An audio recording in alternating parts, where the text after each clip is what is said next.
So you stored some food. That's great. Let's eat. Oh, wait. You forgot some of your tools, and the other part of your tools that you have are broken, worn out. They don't work. How do we get in on this food? Are we going to starve while we're sitting on this whole stash? No, I can show you how to open those.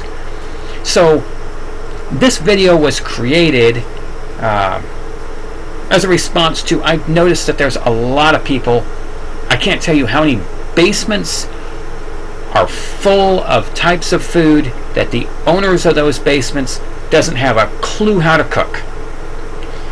Buckets and buckets of rice, buckets and buckets of this and that. Some of those people probably don't even own a bucket opener. Or else they own a cheapie that's going to break on the first bucket, and they may or may not get in the first bucket. Maybe they'll get into the first one, but they won't have that tool for the second one. So this is the first in a series that I'm going to be doing as well, dealing with the consumption of your food storage. So this is going to deal with a lot of, this is going to be the one where I'm going to open up bags and buckets and bottles and cans with various different tools. I'm going to show how the good tools are used, the ones that are intended to be used on those, and then on many of these cases I'm going to show you how to use something that would be an improvised tool, or even something that would be more of a primitive type bug out bag tool, minimalist type tool, or even how to use it if your minimalist tool has been lost, broken, damaged, and you need to find primitive tools that you just find a rock or something like that, and we'll look into that and see how we can get into these various containers of food so that way we don't starve. And then in other videos, yes, I'm going to have various food preparation videos where I'm going to show how commonly stored foods can be turned into delicious meals. So I'm not really a cooking channel. This is more survival foods that I'm going to be going over, and I'm probably going to be talking a bit about how to cook them in a survival environment as well. So let's dig in. So we want to eat. We need to get our food open to do so. If you're bugged in, you have just about every type of tool that might be anything from fun like 12 gauges and grenades to be able to open up your food, to all your overkill tools like sledgehammers, wrecking bars, oversized knives, you name it. You have just about every tool in the kitchen cupboard and the workshop to be able to change the shape or whatever it is of your food containers to be able to let you in. Now, if you're going to bug out, you're going to want to carry light. And here we go. The main ones you're going to want is a blade, and then you're going to want a can opener and a bottle opener, and then next in line is a corkscrew if you can get one. So corkscrews are good for corked bottles. So let's take a look and see how we can use any of these tools to open up these things. Now, bag is the first one. Now, this is not your ordinary grocery bag that's going to stump us. This is going to be our bags that are used for vacuum seal stuff. MREs are usually tabbed, but stuff that's like vacuum sealed, it's going to be really tough to do. We're going to have a really difficult time getting into that sometimes if we don't have the right tools. The right tool is really a knife, and you would just cut it. But you can see here I tore this one. Even with a knife, if I recall correctly, I think I used a knife on it, and it was even difficult with a knife. But if you get enough tension, and that's where I'm going to say folding it over and then holding it as you push out with the blade is really going to help give it more tension. You can pin this down, pull this one direction, push that the other, and that will make it to where even with this rock, that's what my rock is here for. If I had something go wrong with this where I didn't have this, I would want to use a very good size blade, and any of these guys here. The machete would probably work excellent, except for, well, it's, you know, been, don't know if I'd really want to use that on the food there. It's all kind of rusty. So, but yeah, I mean, a good sized blade, the better the blade, the more leverage. But if you have to, this rock is kind of sharp edged, and with enough tension, you could actually rip that thing open. So that's how I would get into bags. If I had to use a primitive tool, I'd find a sharp rock. If I have nothing but round rocks around, hopefully you got a big river rock or something, and you can hopefully smash that against other rocks and cause it to split. When it splits, you'll get a sharp edge that way. Boxes. Oh yeah, that's an interesting one. Now, this type of box doesn't really cause us too much trouble. It's more the ones that are taped, but there you need some type of cutting capability as well. This type of box, you would simply peel it open like we did here. We just yanked it open. These are not glued very well, that they're designed that way to be easy open, and they work excellent for what they're for. But if you had a thicker one that had tape, you know, heavy tape over it, tape is very easy to cut when you get some tension on it, and you can actually probably just cut it with a key or sharp rock again, and it won't take a lot of force to do that. But the best type of tool for using is actually a hunting skinning knife. You'll see that inner blade in there, and what I would do is I would hook that underneath the tape, and I would rip across that tape to open up a box. All right, now what's this monster? Whenever we run across a bucket, what happens? Hopefully we have a metal one of these, because plastic oftentimes breaks, but plastic was all I had available. But I haven't bothered to go back and get anything else because I figured out another way that's usually more handy than finding this thing to be able to open up my buckets whenever I need to. And that's my bare hands.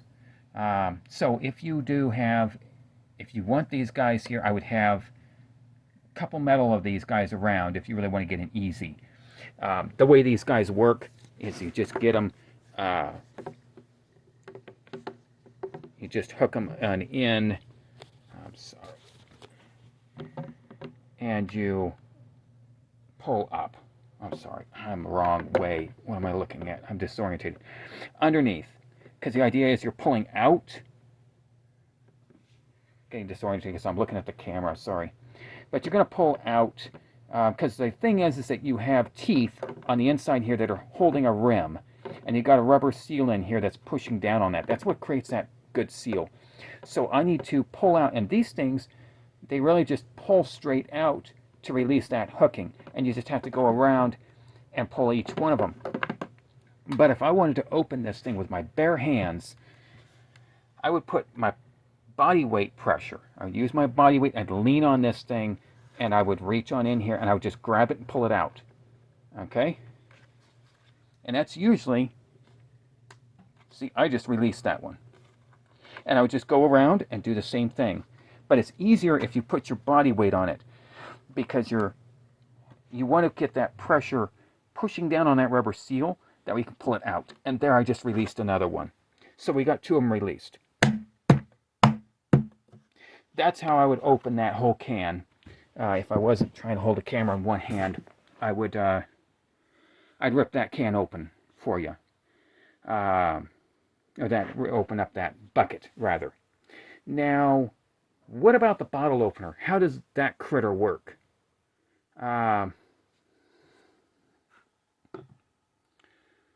Bottle opener is, where is it? This guy here. And it's the inner one of this critter. So what I'm going to do is I need to hook. This is going to brace against the top. Okay? That middle piece of metal. It's bracing against the top, and then this bottom one, I'm going to hook that in underneath the metal. Trying to do this one-handed. I'm used to having one hand to stabilize the bottle. It's good practice, though. And once I've hooked it, I just pull up. And I just continue to pull up as I go around. until finally it just easily pops right off. And then you can gain access to your, yes, that's an upside down label. That's not my camera orientation that's doing that. That's why I got that thing. But you can break open that can, or break open that bottle using the bottle opener. Now, ammo cans, that's not really a big stumper now, is it? They release themselves. They're the easiest things to get into. Just pull the release. Now, how about our cans? Metal cans. These guys are, one of these has an easy release cap, and the other one has a not easy release cap. And this one here won't generally hold its food as long to be good as this one here. This one here is better for longer term storage, but this one here is easier to open. Pull the tab, pull it up, rip it down. But this guy here is our stumper. What do we do when we don't have tools for that? I mean, if you're at home, you know, you've got your home can opener, and if it works correctly, you're going to hook it on and squeeze until you hear it pop. And then it's in, and then you rotate the handle, and you're cut all the way around, provided that it actually cuts that way. Mine doesn't. My handle just makes it slip. So I have to keep, once I cut there, I come down again, keep coming around as I keep snapping. Snap, snap, snap, all the way around. Which is kind of how the bug out tool is going to work. That's why I described all that. The bug out tool, I want to make sure I have the inner thing here. That's my can lip grabber. Okay, now I would have to have two hands because I need to steady it. But once I feel that it's engaged there, and once I feel that I've got this on the inside, next I want to make sure that I'm not on the outside. Make sure I'm actually on the inside of the can rim with this. So that's the way I'm going to do this to rip this can open. Once I've got it there, then I would start to apply pressure and cut in. That's what that cutting edge, if I can find it again, there it is. It kind of has a sharp edge on the end. That sharp edge is designed to cut through that metal. Strong and sharp, you know, cut through, and you might be able to kind of run it along, but normally you've got to just keep moving it and cutting the next portion, cutting right next to it, cutting right next to it as you rotate the can around. So these do take some time and some effort to get in with these, but they do work to get into your cans. Now, if you don't have this critter, what do you do? I mean, of course, you know, you got a sledgehammer and all, but let's say all of your tools are gone. You've got nothing but nature, you know. You were on an airliner and they didn't let you bring this fancy tool here. Hopefully you decided it wasn't legal to bring it to the airport and they didn't have to take it anyway from you. So you didn't pack this, but the plane goes down and you've got cans around you, and they're not this type of lid. They are this type, and you have no other tools with you. Well, how do we open that up with natural tools? I'm going to use this sharp-edged rock. And what I would do if I was in that situation is I would put the edge of the can right where I'm pointing, the edge of the can, as close to the edge of the can onto the edge of that rock. I may have to brace it with some other rocks or something like that to keep it up, to keep that sharp edge up. But I'm going to find a sharp-edged rock or else break one to make one. And then I'm going to put that right up against there. And I'm going to find another bigger rock and use that. I'm going to use this to represent a big rock. No, you won't have a sledgehammer in this situation, but find your big round river rocks, whatever they be. And I'm going to tap on this thing to... if I tapped it right now without stabilizing, I do need to stabilize it with my hand here. It'd probably fly up and hit me. So, but you can tap that and you can crack open that can create a crack just like the can opener would on the lid, and you can just continue to just rotate it a little bit and cut that. Now, if this is full of a liquid substance, then I definitely do want to cut it once there and probably break it on the opposite end rim and drain out the liquid, and I can still get to the solids by cutting out the whole end of the can. Just tap it once there to cut it open, and then continue to rotate, tap, so that way you get a solid cut all the way across. And that can let you into your can in a situation where your tools are either all broken or not available, like, yeah, you had to jump out of a jetliner, whatever the situation was, but you're able to eat. You won't be sitting on top of your buckets of rice and having no way to get in. But if you're bugged in, now you know how to use all those fancy tools. Oh yeah, and I did want to mention this critter too could be very useful in getting into buckets. And I'm being serious with this. I'm not just joking around. As soon as I can get this thing up here, I would just use it kind of like the way I was grabbing it with my fingers. Now, this should provide enough force that you won't need to press on the top. Here you would just rip and open. But it could definitely give you more leverage to assist you on that as well. So a good crowbar or wrecking bar would work as well to get into your buckets.